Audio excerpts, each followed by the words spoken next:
Welcome to my channel. Shravan ಒಂದು ಕೆಲಸದ ಮೇಲೆ ಹೋಮ್ ಟೌನ್ ಹೋಗ್ತಿದ್ದಾರೆ.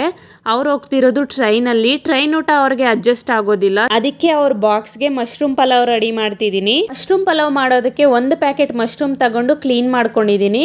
ಆಮೇಲೆ ಒಂದು ಕುಕ್ಕರ್ ಇಟ್ಕೊಂಡು ಅದಕ್ಕೆ ಸ್ವಲ್ಪ ಆಯಿಲ್ ಹಾಕೊಂಡು ಪಲಾವ್ ಮಸಾಲ ಐಟಮ್ಸ್ ಹಾಕೊಂಡು ಸ್ವಲ್ಪ ಫ್ರೈ ಮಾಡ್ಕೊಂಡು ಈರುಳ್ಳಿ ಹಸಿಮೆಣಸಿನಕಾಯಿ ಹಾಕೊಂಡು ಫ್ರೈ ಮಾಡ್ಕೊಂಡು ಜಿಂಜರ್ ಗಾರ್ಲಿಕ್ ಪೇಸ್ಟ್ ಹಾಕೊಂಡು ಹಸಿ ವಾಸನೆ ಹೋಗೋವರೆಗೂ ಫ್ರೈ ಮಾಡ್ಕೋಬೇಕು. ಆಮೇಲೆ ಅದಕ್ಕೆ ಟೊಮೊಟೊ ಹಾಕೊಂಡು ಉಪ್ಪು, ಅರಿಶಿನ, ಧನಿಯಾ ಪುಡಿ, ಗರಂ ಮಸಾಲ ಹಾಕೊಂಡು ಫ್ರೈ ಮಾಡ್ಕೊಂತಿದೀನಿ. ನಂತರ ಇದಕ್ಕೆ ಕ್ಲೀನ್ ಮಾಡ್ಕೊಂಡಿರೋ ಮಶ್ರೂಮು, ಸ್ವಲ್ಪ ಸೋಯಾ ಚಂಕ್ಸ್ ಹಾಕೊಂಡು ಫ್ರೈ ಮಾಡ್ಕೋಬೇಕು.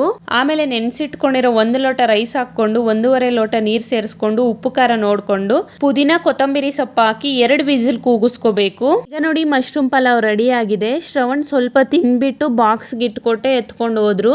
ನೀವು ಯಾವ ಥರ ಮಶ್ರೂಮ್ ಪಲಾವ್ ಮಾಡ್ಕೊಳ್ತೀರಾ ಕಾಮೆಂಟ್ ಮಾಡಿ. ಈ ವಿಡಿಯೋ ನಿಮ್ಗೆ ಇಷ್ಟ ಆದರೆ ಲೈಕ್ ಮಾಡಿ, ಸಬ್ಸ್ಕ್ರೈಬ್ ಮಾಡ್ಕೊಳ್ಳಿ.